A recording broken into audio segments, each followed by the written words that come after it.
শান্তি, সৌহার্দ্য আর ক্ষমার বাণী নিয়ে এলো বড়দিন। আজ থেকে প্রায় 2000 বছর আগে বেথলেহেমের এক সাধারণ পরিবারে জন্মেছিলেন মহান যিশু। বিশ্বকে দেখিয়েছিলেন আলোর পথ।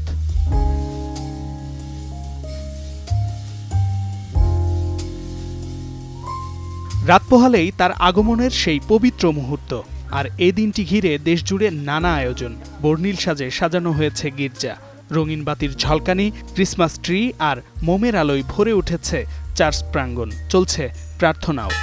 যীশুখ্রিস্ট জগতের মানুষের এই পাপাবস্থা থেকে, অন্ধকার থেকে তিনি রক্ষা করতে জগতের আলো হয়ে আসেন, মানুষকে পথ দেখান, আলোর দিশা দেন এবং বিশেষভাবে জগতের মানুষের তিনি মুক্তি সাধন করেন।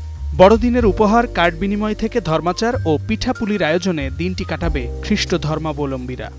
গির্জায় আসবো, তারপরে মেহমান আসবে, তাদেরকে কেক, পিঠা এগুলো দিয়ে আপ্যায়ন করব।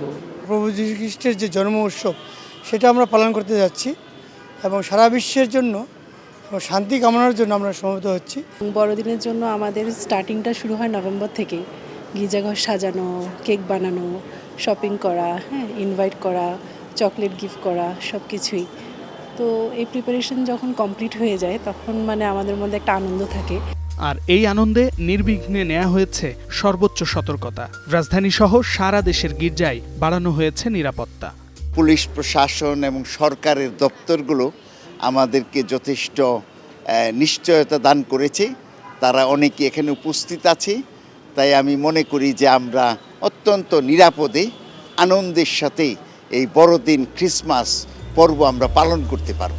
25 ডিসেম্বর তাই শুধু একটি দিন নয়, প্রার্থনা আর শান্তি ও সম্প্রীতির মহামিলনেরও প্রত্যাশা। শামীম বিশ্বাস, স্টার নিউজ।